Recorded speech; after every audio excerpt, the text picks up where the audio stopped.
You know, this SB 453, we kind of joke about it, but last in, first out is a very important subject. And yes, it's my third time before this committee with this bill, but not once has the idea been rejected entirely on principle. Instead, we've been told that we need more time to analyze the issue. In fact, the first time I brought this up, I got it out of this committee. You may remember that historic moment for which most of us celebrated until the pro tem pulled it into rules or appropriations. He needed a time for, quote, cooling off. And I can assure you it has not only cooled off, it has assumed room temperature, a euphemism for having died. That bill never got a vote on the floor, which most bills do get, and I'm hopeful that we can advance this a little bit further this year. 2 years ago, my second bill died because of the time the committee chair said we needed a new evaluation before we could pass this kind of reform. Again, we needed more time. Folks, I think we've had enough time. Certainly, kids don't have more time. They have a very short period of time. It seems like an eternity for them when they start kindergarten or preschool and they matriculate through the different grades. But the quality of the education, the quality of the educator in the classroom does make a difference. SB 453 is a simple idea. It produces a simple but impactful idea that school districts, it allows them to use job performance as one of many factors when making layoffs or reassessments. It allows school districts to keep their best teachers. This shouldn't be controversial. It isn't controversial. SB 453 does not jettison seniority, otherwise known as the last in, first out, or LIFO policy. Even if this bill became law, seniority is still a factor as part of a more holistic approach to staffing decisions. Think about it. It's currently illegal for a school district to keep its best teachers. This is indefensible. Teachers are not widgets. They're not interchangeable parts that don't negatively or positively impact their students any more than another one. I've said this before. All of us who went to school had bad teachers, at least one of them, sometimes more. We all knew who they were. The teachers all knew where they were. The administrators all knew who they were. And the parents knew who they were. But because our system treats them all as widgets, as interchangeable parts of the education machine, we don't allow schools to take into effect whether or not they can fog a mirror. That's about the only criteria, but certainly teaching effectiveness is not one of the criteria. The evidence shows that we really can close the stubborn achievement gap simply by ensuring we have the ability to recruit and retain the best teachers. That's not surprising. Kids spend most of their time in a classroom. Who's teaching in that classroom does matter. We all say that, and yet here is an example of how we can make a difference by how we retain the teachers when we have to make those tough decisions. We have over half our schools in declining enrollment. There's going to be decisions made to let teachers go regardless of the state budget because individual districts have their own dynamics. SB 453 is supported by the California's business community because a quality education and human capital is directly linked to a quality workforce and economy. It's supported by civil rights groups because education is a right afforded by the state constitution and is not being delivered equally to every child in California. It is supported by the education community because there are the people who see the effects of the last in, first out and what it does to children. Supported by parent groups because parents, simply put, are fed up with the LIFO policy. Policy supported by both Republicans and Democrats across the state, including LA Mayor and former Speaker Antonio Villaraigosa. While union leadership won't be here in support today, when surveyed, teachers themselves show very strong support for reforming the seniority policy, about 75% strong. I want to tell you anecdotally one story and then I'll close. A couple of years ago when I was carrying this bill before, I had a teacher who had been working for 12 years in a system, got numerous Teacher of the Year awards. She wanted to come back to her home community she grew up in. So at the time, the budget hadn't sort of collapsed. She came back and she started over in seniority. Well, the pink slips came out. She had to go. Didn't matter, she's effective, and by all qualifications, she had been an experienced 12-year teacher. but because our policies say that you're quality blind when you make these decisions, she was cut. I think that's indefensible, folks. This is a common sense approach to help at least have a portion of the decision-making based on teacher performance. I ask for your aye vote. Thank you. Those in support of the bill. Sylvia Solisha on behalf of Los Angeles Mayor Antonio Villaraigosa. Mayor Villaraigosa strongly believes that by requiring districts to establish multiple measure evaluation systems that incorporate quantitative measures of pupil academic growth, and permitting schools to base staffing decisions based on performance, that this bill will allow districts to ensure that every student benefits from the best teacher possible. Strong support, and we ask for your aye vote. Thank you very much. Next, please. Good morning. I am humbled by the opportunity to speak before you today and am honored to offer testimony on such an important issue. I'm here to declare support for SB 453 and urge you to vote in favor of this legislation. Please identify yourself. My name is Zach Sokoloff. Thank you. And you're representing yourself? Myself, I'm a public school teacher in Los Angeles. Thank you. Yes, ma'am. After graduating from Yale in 2011, I entered the teaching profession as an 8th grade algebra teacher at Robert Louis Stevenson Middle School in Los Angeles. During my tenure at Stevenson, I became close friends with my colleagues, formed deep relationships with my students, and developed as an educator. But I remember finding a note in my mailbox one May morning after months of prolonged uncertainty for those affected by displacement notifications, calling me to the principal's office that afternoon. When I arrived, he told me that our school had failed to qualify for an extension of a grant that would enable us to maintain our current teaching staff, and I would be let go due to my lack of seniority. It was devastating to be separated from my teaching family, a people and a place that I had come to love. And while the professional uncertainty for teachers was agonizing, all I could think about was the school, struggling to succeed, having badly needed human capital resources taken away. Quality blind system of hiring and firing treats teachers as interchangeable parts. It disservices experienced teachers who wish to continue to hone their practice, and it deflates the hopes of newcomers to the profession who strive to grow and challenge themselves. And most of all, it deprives California students of excellent teachers.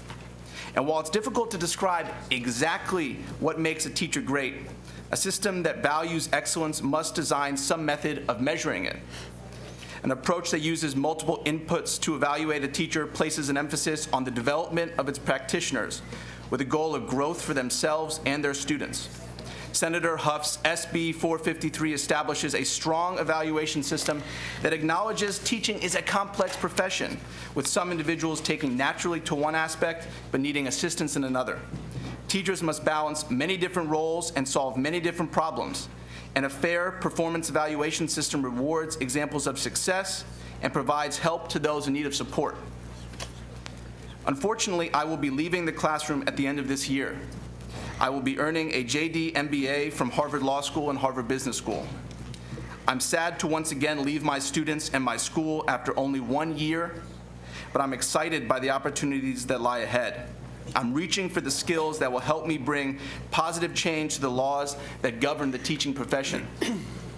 The hard truth is, though, I'm not alone. Many teachers leave the classroom, and I can speak on behalf of those who are disappointed by an evaluation system that does not provide adequate growth opportunities and does not recognize one's ability to lead their students to success. Thomas Jefferson once said, "An educated citizenry is a vital requisite for our survival as a free people." Every day, good, hardworking teachers do their best to carry forth this legacy for their students. I hope your vote on SB 453 will do the same by supporting an evaluation system that gives our kids the kinds of teachers they deserve. Thank you. Thank you. Please. Good morning. My name is Erica Schulte. I sit before you today as a parent of a first grader from Orange County. I'm not a paid lobbyist. I'm here because I see what actually happens in our classrooms, and I'm here to urge your vote of support for Senator Huff's Bill 453. The current system is interested only in protecting employment and the status quo without accountability or concern for the youngest and the most vulnerable among us, children who have no voice. How is it possible under current law that 98% of California public school teachers are rated satisfactory on a 2-point scale, and yet across our state, only 78% of our students are graduating from high school? These numbers don't add up, but it might shed some light on why our state math scores are currently an anemic 47th in the nation. LIFO affects every student, but those impacted most severely are the very students who need stability and support. Because teachers in low-income areas and underperforming schools tend to be newer to the profession and lack the Teflon protection of tenure, there's a revolving door because of layoffs. These students, many of whom have a less than ideal home life, need the stability and continuity at school, not chaos. They need teachers who are effective, who know them, who support them, and who are invested in their long-term success. I urge you to take the brave, noble first step in reasonable reform by voting yes for our children and yes on SB 453. Thank you. Next, please. Good morning. My name is Julie Collier with Parents Advocate League. I support SB 453 and the end to last in, first out, along with many parents across this state. As parents, we are in the front lines with our students. We see firsthand what is happening and what is not happening in the classrooms across this state. The current system of educating students is failing our children. The numbers and statistics of which we are all aware and sometimes choose to ignore do not lie. In CTA's communication to legislators regarding SB 453, they state as a reason why you should vote no, and I quote, "Administrators generally don't have the time or the training to conduct thorough and validated evaluations of performance." I find this written confession shocking and the very reason why our schools are not performing as they should. In fact, this bill will actually make it a policy that administrators must make time and have adequate training to conduct thorough and validated evaluations of performance. As an educator, I know teaching is far too important to minimize our profession by not providing quality evaluations and feedback. As a parent, I know my children and so many other children are struggling in this current system, but they need a great teacher every year. We need a system where great teachers are not subjective opinions, but a validated fact based on quantifiable data. I agree with Senator Huff. Our children do not have time to wait for change. Please support SB 453. Thank you very much. Next. Madam Chair and members, Brian Rivas on behalf of the California School Boards Association in support. We see this bill as building on an important decision related to LA Unified, which is noted in your analysis, the Doe v. Daisy case, that says that pupil progress towards state and local standards must be part of a teacher evaluation. This bill sets a minimum threshold for that consideration at 30%, which we think is very reasonable and balanced. Secondly, with regard to the layoff procedures, some districts have identified low-performing schools as priority schools and focused additional resources and training there. They would like the flexibility to take that into account and possibly skip teachers there when layoffs are necessary. So we think it's good policy, and we urge an aye vote. Thank you. Next. Hi, I'm Bhavini Bhakta. I am a public school teacher of 9 years from Los Angeles, California. I support this bill because I wholeheartedly, very passionately believe that a teacher's effectiveness is more important than their hire date. Thank you. Thank you. Hi, I'm Sarah Ammon. I'm from Pasadena, California. I'm an educator, and I wholeheartedly support this bill as well. I believe teacher evaluation system is much needed with feedback and professional development. Thank you. Thank you. My name is Yanni O'Brien, and I'm a Los Angeles County public school teacher, and I support this bill because I believe we need to keep great teachers in the classroom. Thank you. Good morning, Madam Chair. My name is Jonathan Ortega. I am a 6th grade history and English teacher in South Central Los Angeles. I support this bill because I truly believe that we need to keep the great teachers in the classroom. Thank you so much. Thank you. Yes. Hi, I'm Renee Rodman. I'm a parent, public school parent from Los Angeles, and I have seen the devastating effects of LIFO on our elementary school campus, and we absolutely need to be retaining the best teachers if we want good results from our education system. Thank you. Thank you. Hi, my name is Beatriz. I'm from Los Angeles. I'm a former public school teacher, and I currently train and develop teachers throughout the Los Angeles area. And I'm in support of this bill because I was once a teacher at a school that lost 75% of its staff at the drop of a hat because of last in, first out, and witnessed a devastating impact. I taught in a low-income school, and frankly, this is unquestionably a civil rights issue, and our community and students of color specifically deserve better. Thank you. Thank you. Hi, my name is Nithya Joseph. I'm here representing myself. I'm a product of California's public schools, and I'm here in support of this bill specifically because, as we've heard, it has a disproportionate impact on our highest need kids, specifically low income and minority. It disrupts more classrooms because we have to lay off more teachers because of this policy, and you are guaranteeing to lose effective teachers because you're valuing something like seniority over quality. Thank you. Thank you. Hi, my name is Ray Shi. I'm a former public school teacher and a current Sacramento resident. I support this bill because I've seen firsthand the negative effects of last in, first out policies on recruiting and retaining effective new teachers. Thank you. Thank you. My name is Tom Green. I'm a former public school teacher. I support this bill because I think we owe it to our students to make the hard decisions, to determine which teachers are effective, and then base our personnel decisions on that. I don't think any highly effective organization operates in the way that our current public school system does, and we have to ensure that we're keeping the best in the classroom, because at the end of the day, our students are going to benefit from the best teacher in front of them. Thank you. Hi, my name is Hallie Bayer. I'm a former teacher at the LA Unified School District. I currently live in Sacramento, and I support this bill because I know we need to keep great teachers in California schools. Thank you. Thank you. Hi, my name is Leslie Kraut, and I am a parent of 2 middle school children in Las Virgenes Unified School District. And just to let you know, even though we are in an amazing school district, every parent has a LIFO story. We are all affected by this. And what distresses me the most right now is that the senators that are missing from this committee, this is an important issue for all of our students. We need this right now, and for the lack of attention to this bill is very disconcerting. Please, we need you as heroes. Thank you. Thank you. Hi, my name is Elizabeth Doctor. I'm a former public school teacher. I live in Los Angeles. It was a great trip up here.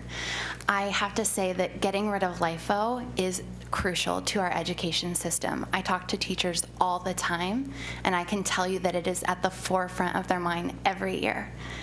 Our kids are being detrimentally impacted, particularly in low-income communities, so I'm in great support of this bill. Thank you. Madam Chair, members of the committee, my name is Randy Saraguchi. I'm a legislative analyst with Students First, and we support SB 453. Thank you. Susan Stewart, representing the School Employers Association of California, and we support the bill as amended. Thank you. Any others in support? Anyone opposed to the bill? Sorry, support. Support, okay.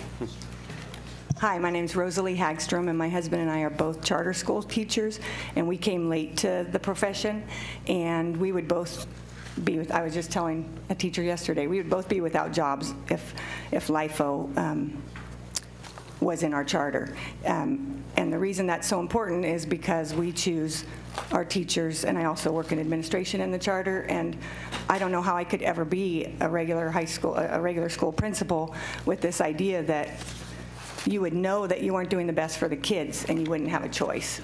And so I urge you to support this bill. Thank you. Thank you very much. Okay, anyone else in support? Folks that are opposed to the bill, please come forward.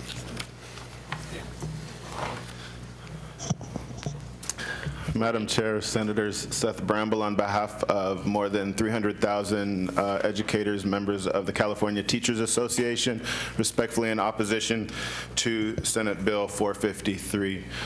First off, by tying evaluations to layoffs, by tying teacher evaluations to layoffs, this proposal inappropriately blends the dismissal process with the layoff process. They serve totally different purposes. They're both extremely important. Specifically, you conduct a layoff when funds are drying up, when a program is shutting down. It's a quick slice. It's a quick trim of the workforce. You may, for example, be reducing 100 positions from a district. You have to do it in a short amount of time. By contrast, the dismissal process is about teacher competence. Teachers are generally evaluated at the beginning of the year, given an opportunity to improve, and then evaluated again near the end of the year. That's not a quick process. They serve very different purposes. There's no opportunity to improve during a teacher layoff process. Additionally, there's no stigma attached to a layoff, and that's across industries. If I go to apply to another school district and they ask why I've left, and I say because I was laid off, there's an understanding by this new employer that I wasn't released based on whether I'm a good teacher or not, but rather the district had to make a quick decision. They had to downsize their workforce either for budgetary reasons, for programmatic reasons, and when you challenge a layoff, essentially you're challenging the date of hire. There is some local flexibility given to school districts to deviate from seniority if, for example, they have a need, let's say for math teachers, for their special education teachers, maybe for their B-clad teachers, those who have special certification and training. But in essence, what you're challenging is a hire date, which would be a very different kind of a process if what we were challenging was teacher competence. Again, these processes are different for good reason, and they both serve very important purposes. Senate Bill 453 opens the door to age discrimination, especially in a budget crisis when you would be most likely to have more layoffs. A disrespectful, a inappropriate, a disruptive, cost-saving tactic would be to lay off a 30-year veteran teacher and instead hire a rookie in order to save tens of thousands of dollars. We urge your no vote. Thank you. Good morning, Madam Chair. I'm Lynn Falks on behalf of the California Federation of Teachers, and we respectfully oppose Senate Bill 453. Senate Bill 453 melds the evaluation and layoff processes together. It's something my colleague here has spoken to. We too feel that that's an inappropriate melding because they are two processes for two different purposes and have different procedures.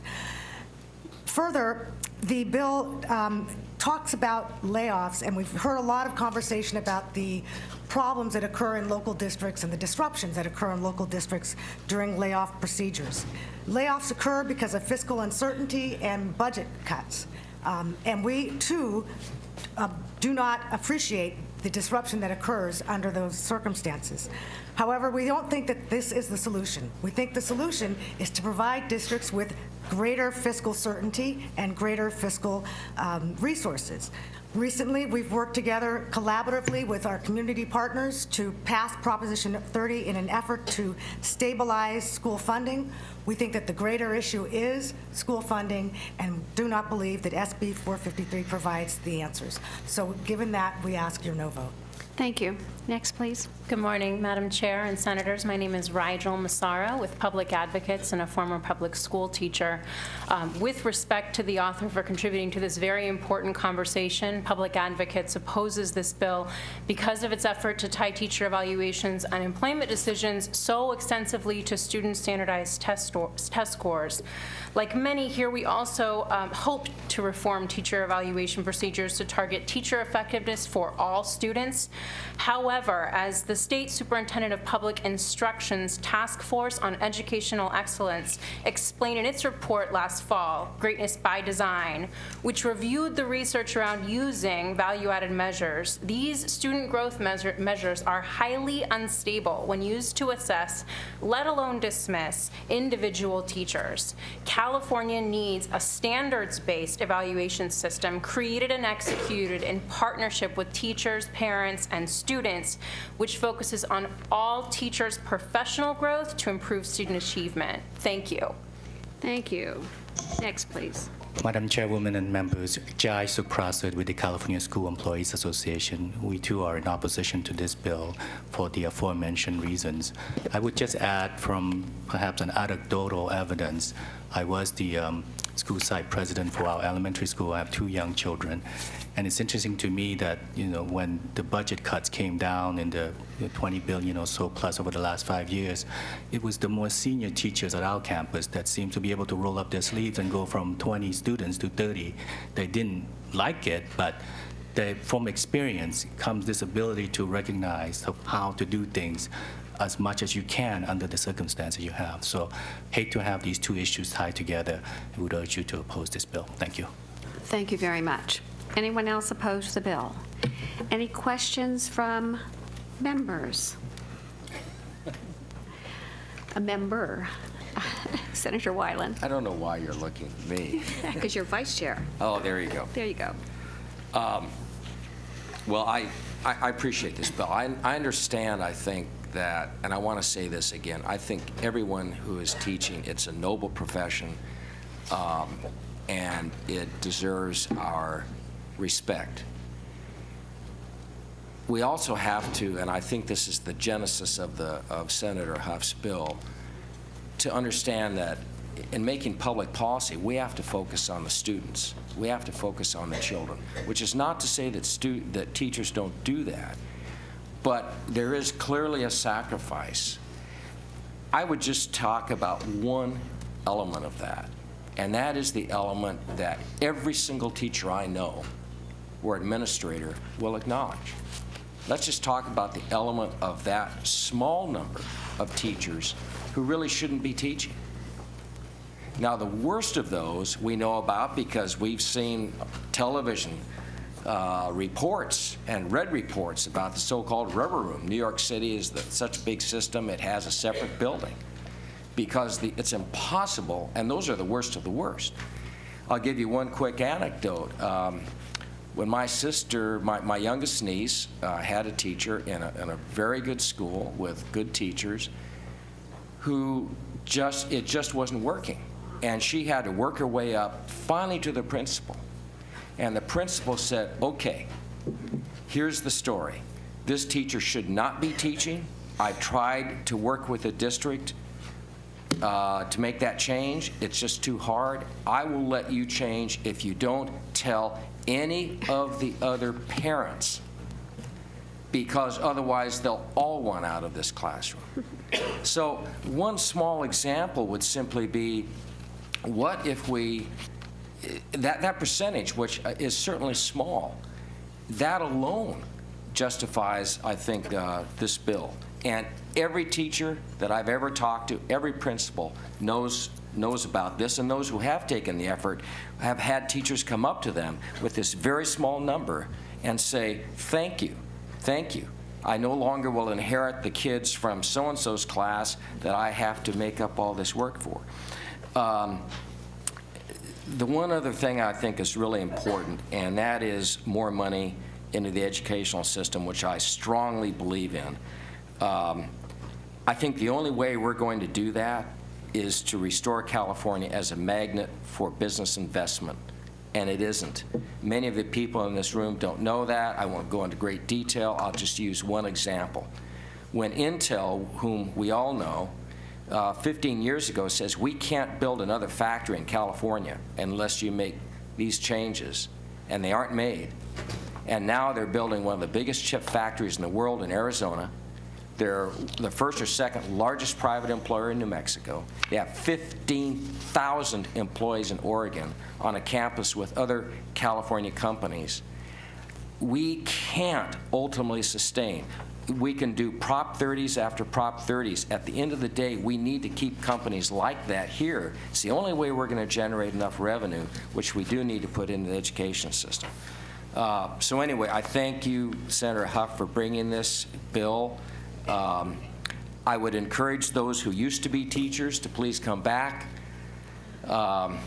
We need you. The young man who's going to law school next year, I hope after his first year he realizes that he will have a lot more gratification teaching. And I say that from having many, many, many friends who are lawyers. and many who would appreciate being able to teach and influence children. So I'll move the bill. Thank you. Senator Huff, short of being tenacious over the years, I really respect your involvement in this teacher evaluation process or discussion. But I do agree that I think we've confused dismissal with teacher evaluation. And as you know, you have identified over the years specific elements as to what teacher evaluation components should look like and be part of. And I think over the years, we are getting closer to an evaluation system that would be accepted by all. But, you know, I would encourage you to really speak with, I know it's hard, the teachers' groups, and try to come to some kind of an agreement. I am more, I think my recommendation today would be to hold this bill in committee to allow you to come back with it next year and to work on it. And I just, please. And, you know, I respect your efforts in this area, but I don't think we have a consensus about how we should move forward with teacher evaluation.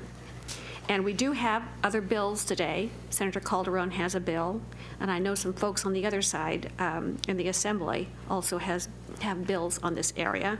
And in fact, you know, I was in this area also a couple of years ago, but UTLA and LA Unified negotiated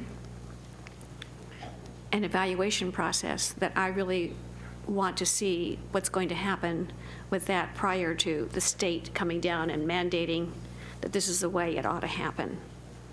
So think about that. I'm sorry we don't have other members to participate in this discussion, but I mean, I'm going to allow you to close and give me your feedback on these issues, and let's give you the last word. Thank you, Madam Chair. And as you've noted, the dais is amazingly vacant.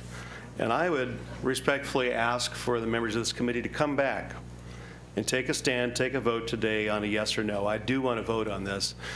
And I think that the other members should be here to have their voice heard, have their vote recorded, because our kids' education depends upon it.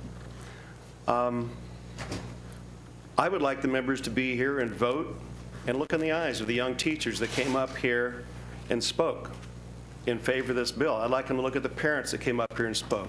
I'd like to look in the eyes of the people that support a common sense approach to not treating our educational system in a quality blind manner. We all know it's not that. Why are we kidding ourselves? Have a Stanford study a few years ago that said we need more money in education, but until we reform the system, it's a waste of money. You have a Stanford researcher, Eric Hanishek, that says if we even changed out the lowest 8 to 12% of teachers, we would bring the United States up to the holy grail standard of Canada and Finland. That's just the lowest performing teachers. When we have a last in, first out process, whether it's whatever reason we're reducing our workforce, when we don't even consider whether they are an effective teacher in front of our kids or a totally ineffective teacher in front of our kids. We don't have any way to measure that. It's illegal to measure that according to California state law. That is indefensible. We have an educational justice system that is depriving kids of the education that we say is our highest priority. We spend over half our budget in education, and yet we throw money at it without going to the fundamental reforms necessary to actually make it effective. I get so frustrated, and I appreciate your indulgence. This is a bill that must happen. And I've heard before, we need to have it cooled off. I went through that before. So holding committee sounds an awful lot like cooling off. And I don't know that we would come with any more data or anything else. I've talked to the CTA. We're just not going to come to agreement with this. At the end of the day, they represent the adults that they're protecting. I'm representing the students who need an education. No demonstrations, please. So with that, Madam Chair, I respectfully ask for the other members to come here to have their votes tallied, and I ask for your aye vote. Okay, thank you very much. Please call the roll. Do pass to appropriations is a motion. Lou? No. Lou, no. Wyland? Aye. Wyland, aye. Block? Correa? Hancock? Wessel? Huff? Aye. Huff, aye. Jackson? Monning? You have two votes. Okay, you have 2 votes, and we'll leave the roll open for the absent members. Thank you. Thank you.